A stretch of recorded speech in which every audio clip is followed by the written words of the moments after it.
You see, love is key in life. They wish to redefine love, which is a war on love. They want to break down the household, which is a loving home, the family, a loving home. They want to keep us from having the things that we love and create materialism and the desire for things that aren't really fulfilling. Over the years, I've made mistakes, and a lot of my mistakes were due to my mental state being a victim of psychiatry. There is no perceived and only perceived stigma in psychiatry, being a mental patient. There is a true stigma. Just like the main character of this movie I just finished, what's it called again? Dancing in the Dark. I too was very talented. Except for I was the most talented. And as such, I posed a threat to the status quo and their controlled opposition philosophies. Because of my deep belief in God and that things happen for a reason, I stuck to my guns and my principles. And I saw this thing through.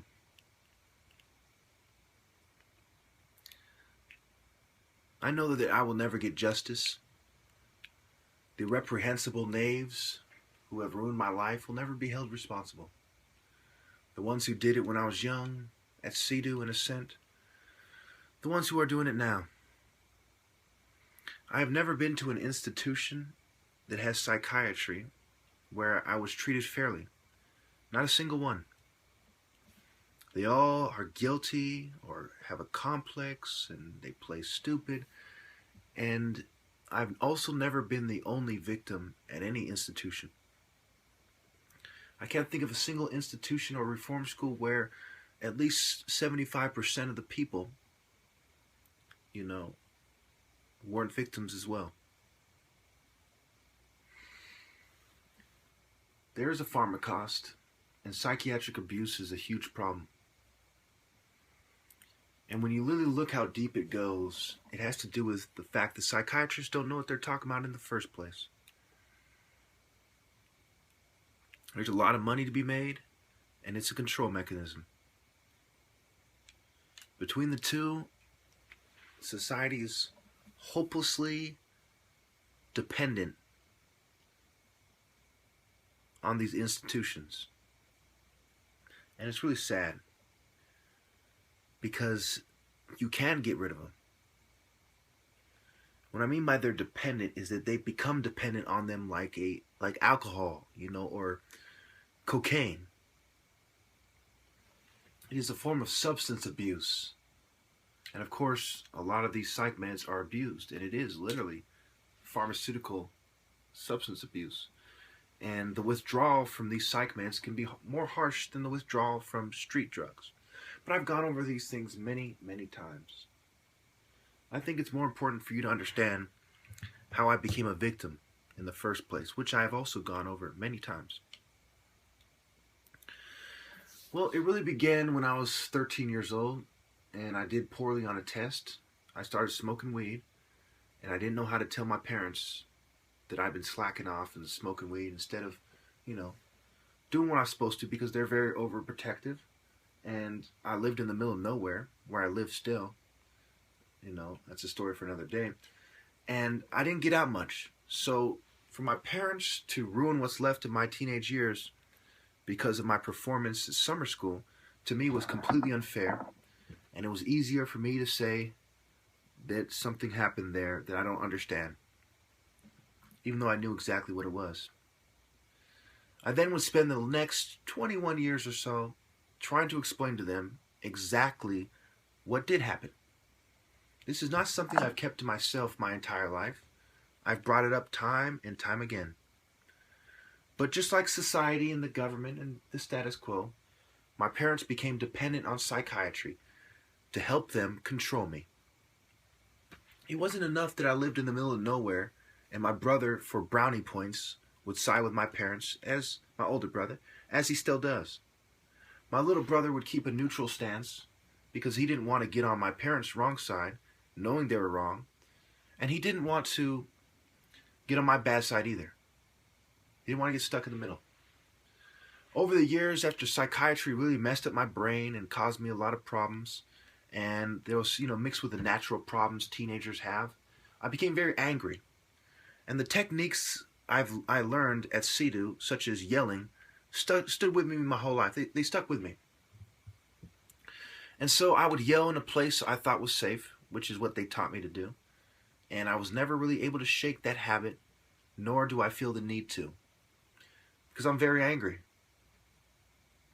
And it is painful to keep it to myself, and more painful to take some substance for it. Much more dangerous. Especially because whenever I'm under the influence of psych meds, it is not like weed or alcohol. I completely lose myself. My reservations and inhibitions are gone. I become empty, hopeless, and somebody else. And at times I have what can be described as psychotic fits on psych meds or in between doses. But sometimes they happen within an hour or two of taking the doses. There's some kind of chemical reaction in my brain. And it's not a matter of getting psychiatrists to adjust the medication, because this has happened after months, of being on psych meds. Like when I was at La Silva in 2012, around August. I had been, for over a month on psych meds, quote unquote stabilized on the medications. And I called my parents in a very angry, threatening manner. One of the most angry times I've been in my life, was on these psych meds. I was angry for being there in the first place, being taken to outpatient for a problem I didn't have. And the drugs just removed my inhibitions. I was somebody else. I was some kind of drugged up psychopath. It reminds me of Tony Montana, right? It was like this chemical pill powder fucking zone, and just a rage. Like I literally could have killed those people there. But it came and passed really fast. It was the phone call. It was me, very worked up. And ironically, it occurred after we were taken to the beach, a very calming setting. And that might have been partially what triggered it, because I was given a little taste of freedom that reminded me of what it's like, right? Not that people shouldn't be taken to the beach in those settings, But anyway, when you understand freedom and having your humanity intact, being dehumanized is that much worse. So the more educated you are, the less likely you are to remain calm on psych meds. If you are a dumbed down idiot, you might actually be convinced that it's good for you and that they're helping you. And you might not resist too much. But the more you know the truth, the more you want to go home.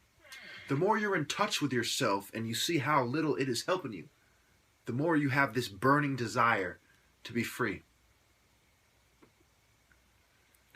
Psychiatry is an appalling, deplorable, non-scientific pseudoscience. Very unscientific. And I wish that it wasn't like that. And if it wasn't like that, there's no way that I would say that it was. I'm a man of honor. If after 20 years plus of researching psychiatry, I felt that it helps more than it harms, I wouldn't be attacking it. I wouldn't have a single critical video up about it. But I know beyond any doubt, from my research, hearing both sides of the argument, from my personal experiences, from my interviews, that it is very harmful, and it is unchecked, it is extremely dangerous, and it is one of the biggest problems in society to this day. Also, it has a long history of eugenics. And again, I've covered all these things many times. So let's go back to my story for a moment, shall we? So when I'm about 15, I get my heart broken. Okay, so first it started with environmental factors, right? My parents are overbearing. I do bad on the test. It's math, which I'm very good at, but I was so high and feeling the social pressures of being at one of the first public schools I ever attended, a summer school in this case. And, I was a lot of stress, a lot of things going on, and I didn't do too well. Even though, had I been of normal mind state, and had I been able to achieve my flow, I would have got 100%, no problem. So anyway,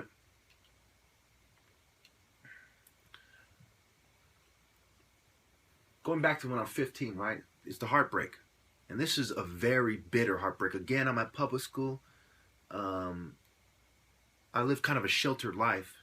And all of a sudden, I'm around a lot of people who are very different than I am. And that by itself is not necessarily a bad thing. It was the heartbreak because there was more people, right? So there was more chance that I would find a woman that I was really like, wow, about. 2,000 people at the school. And so I found a woman, or female, who I was like, wow, about. And I tried to talk to her. And she played me out hard. Her friend was a blonde. She played me out hard. Make a long story short, I decided I don't care about myself.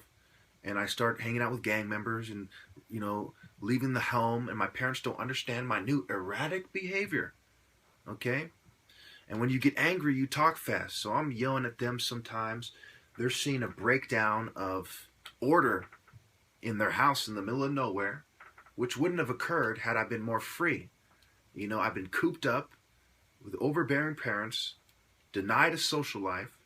I wasn't even allowed to go hang out at the bowling alley growing up. Of course, sleepovers. They had to sleep over at my house. I was very imprisoned, so to speak, growing up. So all my life, these environmental factors were very obviously the cause. And so there came a while, and then when I was about 19, I had an argument with, an ex-girlfriend, and, she flipped out, she overreacted. I actually went as far as to tell her, look, I live a stressed out life. I explained to her about my life. I explained to her that I'm a gangbanger who doesn't play around, and she knew that. I even had her on tape, ironically, saying, look, if I ever threaten to kill you or anything like that, I'm just getting carried away. Because it's something I did quite often. Because once you mix the problems I had already with the violent conditioning from hanging around gang members and watching violent movies, which by itself doesn't make somebody violent, but when you mix it with an impressionable youngster, already angry, looking for an outlet, who's hanging out with gang members, once you add everything together, you have the recipe for violence. Anyway,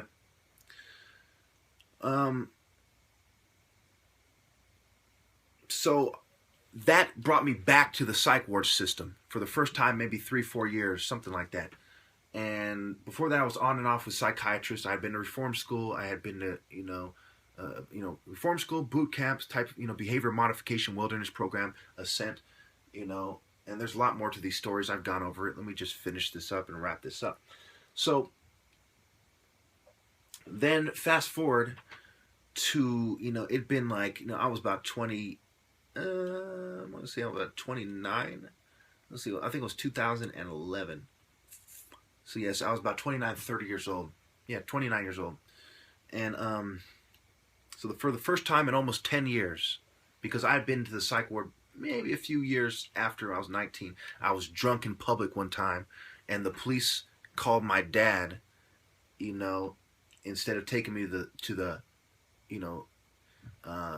whatever, the tank, the holding tank, the holding cell. So then they took me to the psych ward instead. And then, fast forward, I was probably about 22 or so then. Fast forward, to 29. So it'd been, if you don't count that drunk in public, it'd been about, 7 to 10 years, we'll say, depending on how you count it. I go to the psych ward again because it was the anniversary of my uncle's death. And I had been arguing with my parents about whether my cousins were mentally ill. And so this created this need to, he doesn't want to admit it, and we don't want the cousins to have the same problem, kind of bitch shit. Every time there were serious environmental factors that were the elephants in the room. Like, you would have to be a fucking moron not to see it. It's like you get your dick shot off And when he starts screaming in pain, they say he's mentally ill. I mean, it is that bad, that nonsensical, that straightforward. Okay, and it's not just me and the lady the movie was made after. There are literally hundreds of thousands of us over the years, in America alone, victimized by psychiatry. And so, it forces you to look at society and say, well, what the fuck is wrong with you people? Why are you so cowardly that you do this to your family, that you turn a blind eye on this happening to the people in your community? Why are these politicians so silent? They want to talk about climate change, something they haven't proven. But what they have proven is that psychiatry abuses people, and eugenics has killed millions of people. I'm not saying climate change is not a big issue, but the first issue every politician should discuss is how to limit psychiatry, how to dismantle it, how to phase it out, and bring in something that actually works. 99% of mental, psychiatric patients, right, mental patients, shouldn't be in the psych ward. 99% of those people that go to the psych ward, they shouldn't be there. And it is the lack of the police. It's not just police training, right? Police are mistrained. They're misled, and they see it, and they laugh about it. They literally laugh about it. There's countless examples of cops, taking people to the psych ward to punish them, and they know that they're going to be given a hard time. They're going to be given drugs. Their gun rights are going to be taken away. It's going to limit their ability to retaliate on the police who are misusing them. There's a lot of the political abuse of psychiatry and the political abuse of authority. And it's not just my case. I've come across countless cases. All gang stalking really is the political abuse of mental health. Whether it's military psychology and psychological operations by the military, or it is the local staff at mental institutions, it is the political abuse of psychiatry and mental health. First and foremost, it's for the psychological effect it has on you. Everyone else is just being coached by mental health staff, especially psychologists and psychiatrists. So it is very straightforward. There's a lot of other connections I make clear, such as secret societies and stuff like this. A lot of people don't know that Jung and Freud, these people were part of the secret society network, if not in the secret societies themselves. They attended seances, they channeled spirits, and they discussed it, and they were gay lovers, Freud and Jung. So when you look at this thing, right, my goodness, as a Christian, I wouldn't want a bunch of gay atheists to drug my children, much less people who are listening to gay atheists. There's no consideration for what you believe. Be sober, be vigilant. 1 Peter. They don't care about our values. That's why there's a group called Christians Against Psychiatric Abuse, because it is so blatant, the attack on Christianity. It is the political abuse. For their political agendas, they abuse political dissidents, and for political reasons, people are put in the psych ward. And we look at Professor Thomas Saz.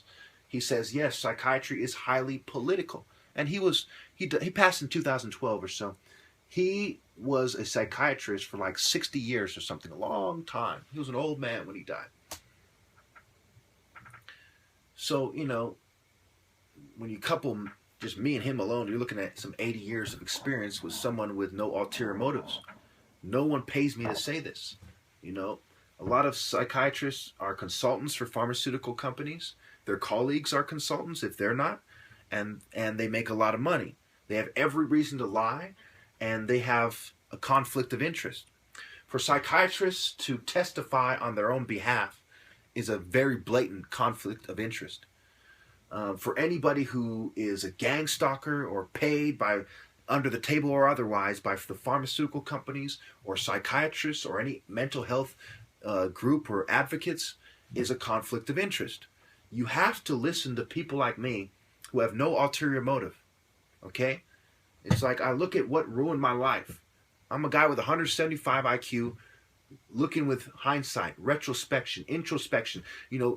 analyzing 2020, vision, 2020 hindsight, saying what went wrong with my life and how can I teach this in a way that's going to be beneficial to others. I would not leave a world where I lied about psychiatry, over for some petty reason. I would never do that. Nor would I ever sell out and pretend like it's not a problem. When I look at society's problems, easily psychiatry is one of the top fives. And because it is so unaddressed, so pathetically unaddressed, it becomes the number one problem in society. If we cannot teach people to live in an ethical manner to begin with, how can we possibly expect to build the type of society that is respectable and that is honest, where people don't cheat each other? We are literally drugging people for not conforming to a cheating, materialistic, shallow society. That's wrong. That's so wrong.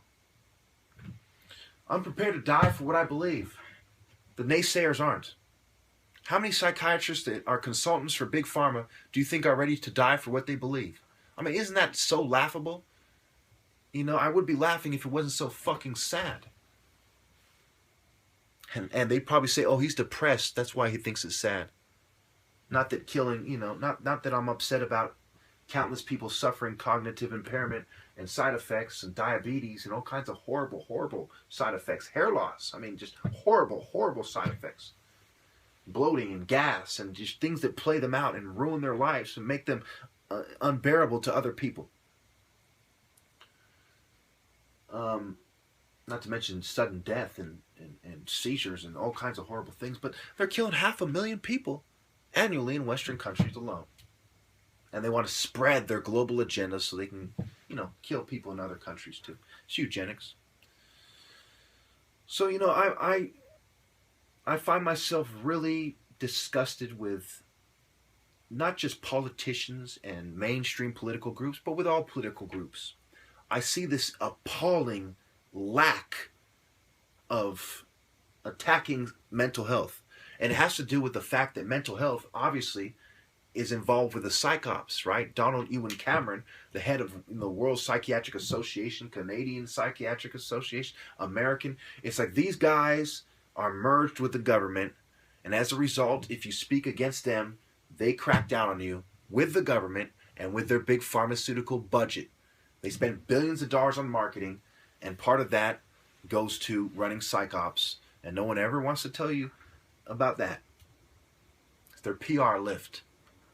America is a pharmaceutical state. It is a psychological operation machine. And all propaganda is the tip of the iceberg. When you see those ridiculous commercials that make it seem like their drugs are magic pills, it's just the tip of the iceberg. When you see these liars in the media and all this media spin, it's just the tip of the iceberg. The real propaganda goes on with the average folks who are on Big Pharma's payroll or on one of their allies' payroll or work for one of these big corporations that have come together in groups like the Roundtable Group and the Ford Foundation, for the common goal of keeping the people in check and making sure they're nothing more than human resources. And they want to call themselves humanitarians and humanists and silly things of this nature. The Ford Foundation is a philanthropic organization, the second largest, right? Just nonsense. And they call themselves philanthropists like the eugenicist Bill Gates. So when you really delve into this thing, right, it is impossible to do your research and to come to the conclusion that forced medication is okay or covert medication is okay. If you would really do your study and find out how many people who were forced medicated look back and say, yes, it needed to be done, you would find that a lot of them are paid to say that. They're shills, they're liars. And even if you included them, you would still see an enormous amount of people who completely are against it.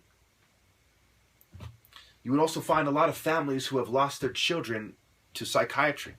When you kill 500,000 people a year, you leave a lot of sad families, and they tend to, some of them at least tend to figure out what really caused their child's death, and they start looking back at it and said, the problems didn't really start till we went to psychiatry, and then it became exponentially worse when the psychiatrists gave them the medication, and this is a pattern, and it goes along with eugenics.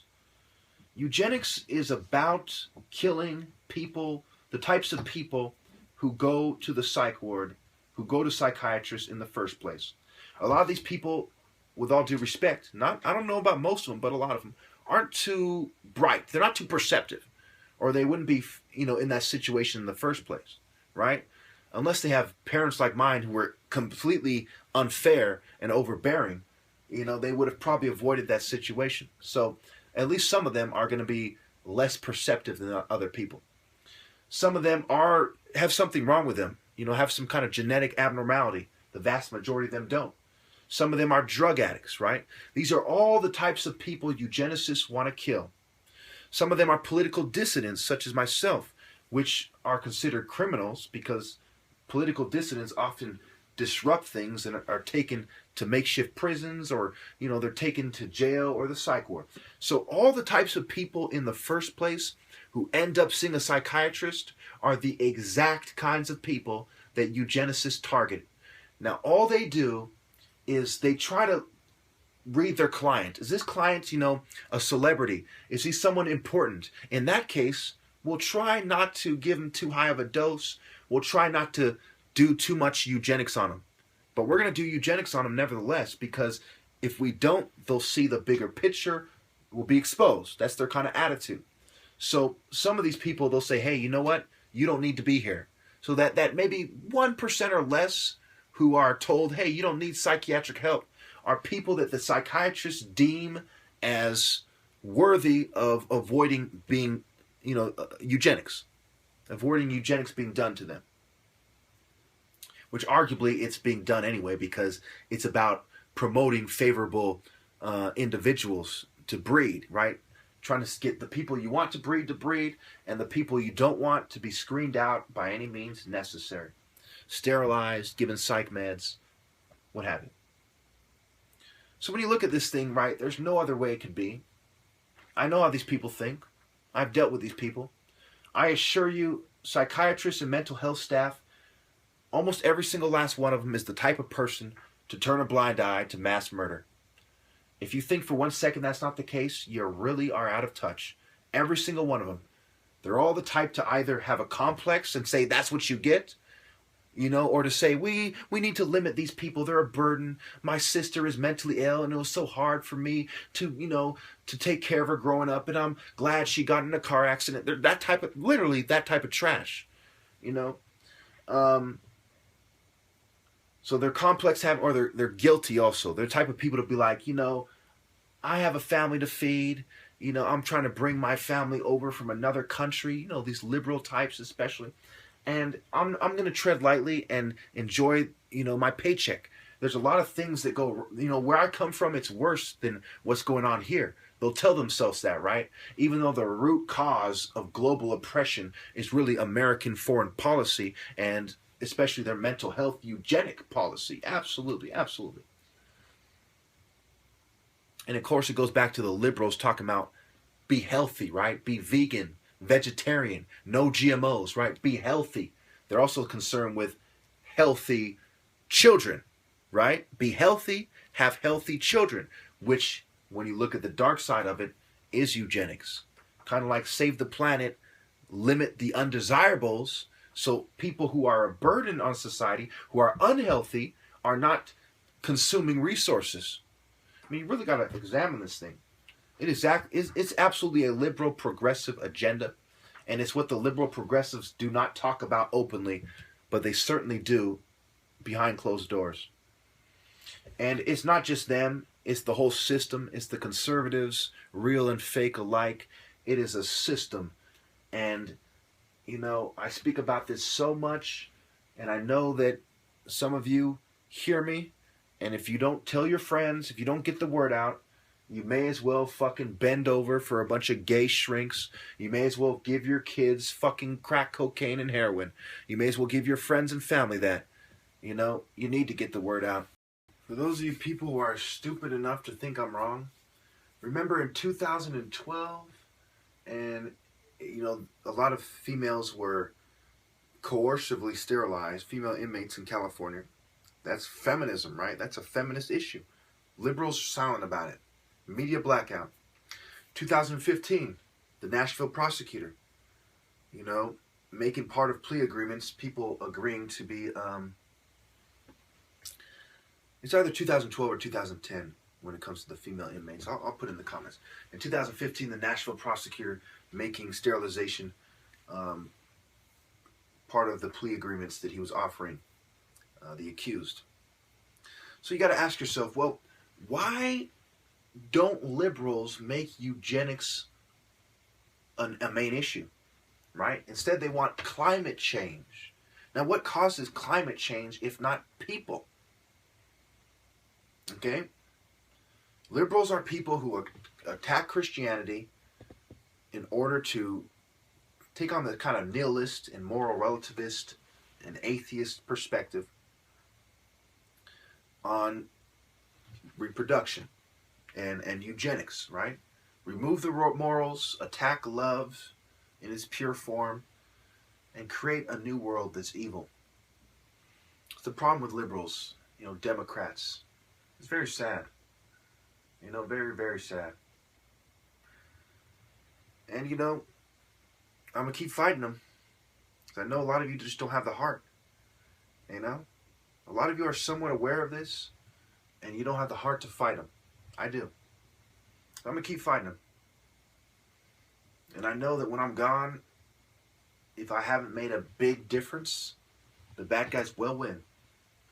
I've been studying humanity and sociology and all this stuff for quite some time as well, psychology. You know, how people think and how they conform. I'm not very optimistic. I'm very cynical. I'm very skeptical. Very pessimistic. I don't believe that, you know, humanity will save itself. That's why I know I've been inspired by God to do what I'm doing.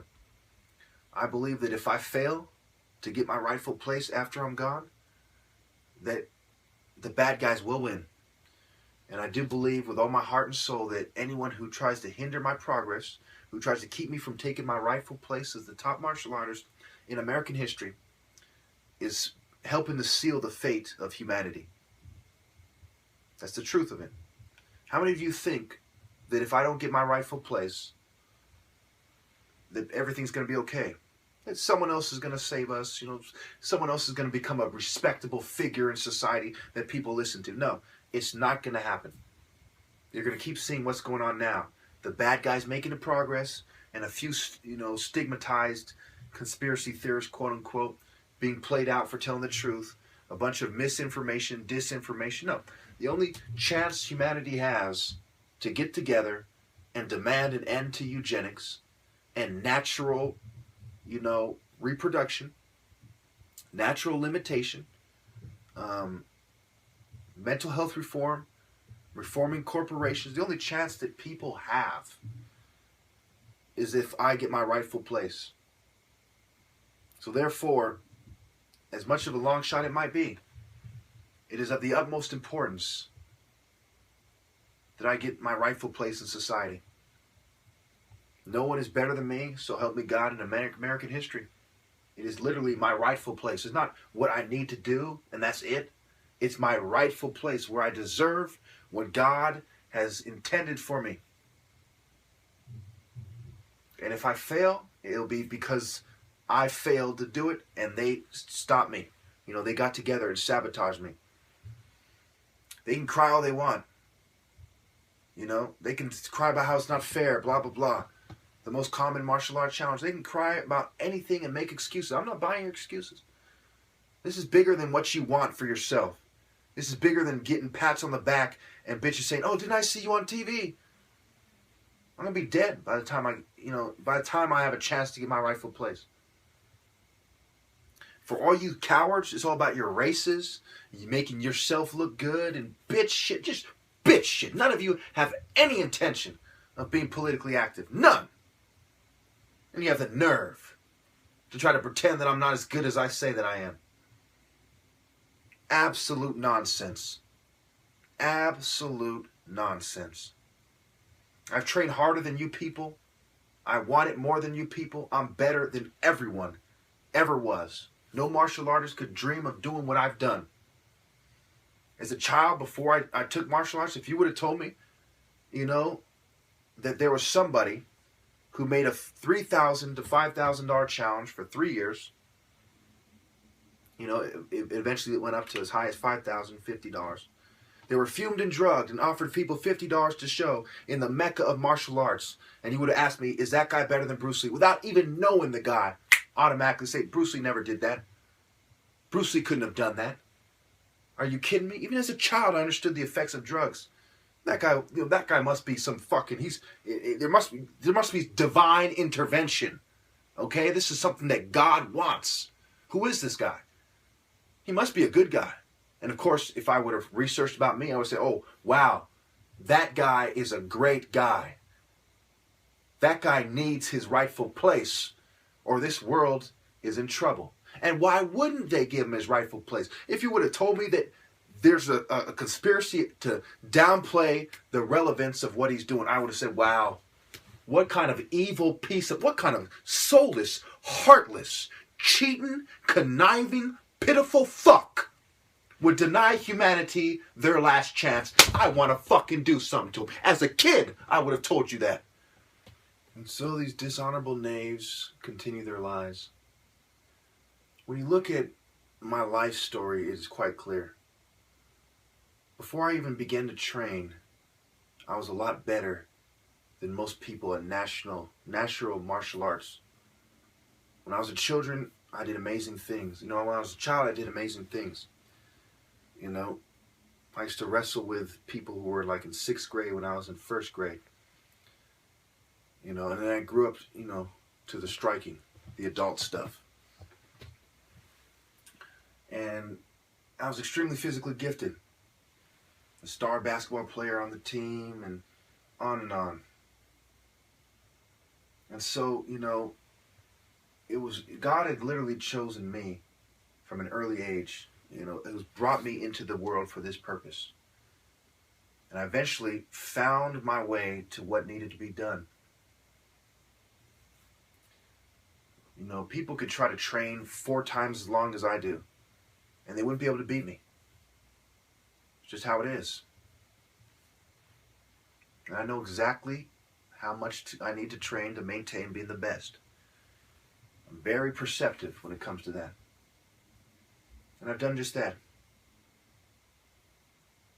I've seen the Olympic guys who train for hours and hours. I could easily beat them. I just watch everybody and I know exactly what it takes. So, you got to truly understand that God doesn't want me to join any of these controlled bitches. No martial arts schools, no gyms. I've known that for a long, long time. I knew that as soon as I started training under, martial art masters. I saw the cockiness in which they train people. No matter how much they tried to be good, there was this cockiness that overshadowed them. They're like, I'm the expert. These people are under me. I have my status, my rank, and you're under me. The people who say that martial arts is of the devil, they were right in that one regard. If you train under somebody who's part of Babylon's system, who puts an emphasis on being above you, yes, it is part of the devil. It is part of Babylon's system, a system of martial arts, a subsystem of Babylon's system. But with that being said, it doesn't necessarily mean you can't go train for them, go train with them and learn something when you're young. That's fine. Even when you're older, if you want to go that route, fine. But you really have to beware of that kind of social hierarchy that will ruin who you are. Whenever you put yourself beneath someone else, you're taking away from yourself. Who are you? Are you somebody's bitch, or are you a man on his own 10 toes? That's why gangs, police, military, mental health, being a teacher at a school, there's a long list of things, intelligence agencies, all these political groups. There's a long list of things where there's an obvious hierarchy and there's social norms associated with it that dehumanizes you. Psych meds aren't the only thing that dehumanizes you. It's also environmental factors can dehumanize you as well. So it was really my transcendence, my determination, my natural gift, and there was a divine agenda at play here that was out of my hands.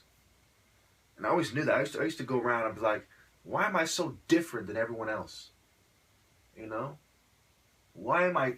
It's like they push me away because I'm different. It's the ugly duckling effect. It's like they wanted to, at the same time, whenever it came down to basketball, all of a sudden I'm Mr. Popular. All the kids are like, how come he's so good and all this stuff, right?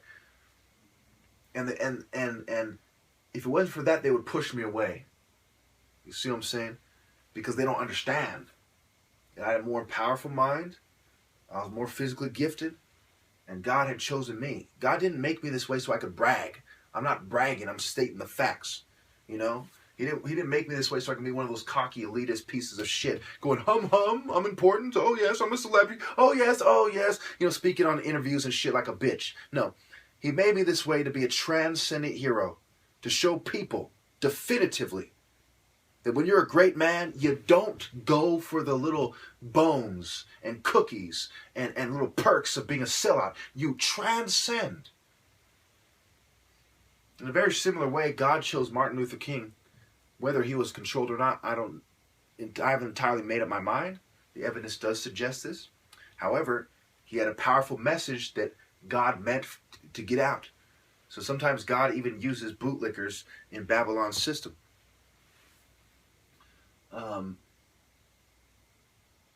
Yeah.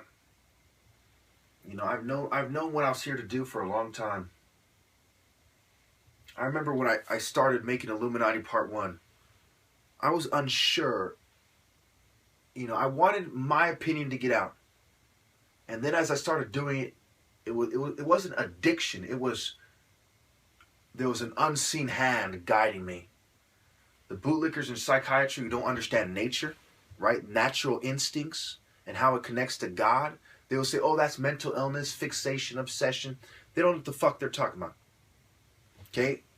It was like nature was correcting the evil philosophies in the world that were destroying it. And God was trying to correct, or using me to partially help him correct, or set the stage for the end, to give mankind no excuse. Okay, before the end comes, people say, well, that's so harsh that God, revelation comes and people are treated harshly by God and the angels. Another way to look at it is, if you're not a religious person, is this world is on its way out, right? It seems harsh. But in order for it to truly be balanced and fair, you need people like me to get the message out so that those who may be saved may be saved. It's one thing to preach. It's another thing to see a man of God conquer everyone else in a way that's damn near miraculous. I mean, you could literally argue, all cockiness aside, you could argue that what I've done is miraculous. Fumed and drugged, I've achieved what no martial artist has ever done in American history sober. Fumed and drugged. Sabotaged. Kept from eating healthy, living in the middle of nowhere. My parents drugging my food, so it's hard for me to get 3 decent meals a day. I almost never do. It's damn near miraculous. What I'm doing is so much more important than these bootlickers and their envious mind state could ever perceive. They're too busy saying, we don't want him to be the best. It's my job to keep him from being the best, to see the importance that I've been trying to articulate for years. I'm like, look, stop being dishonorable. Stop being petty. Don't let your envy and jealousy be the reason that when you die, you're actually hoping that there's no God so you don't have to pay for your pettiness. Don't be like that. Let's not forget, I was shunned the best years of my life. So why are you sitting there so jealous? Remember, I was cooped up in the middle of nowhere, sent to institutions and reform schools. I carried my fucking cross while you were conforming like a bitch, getting punished for doing the wrong thing. I was getting punished for doing the right thing. So none of you can say shit. That's why I'm the great Spaghetti. And you're a bunch of bitches.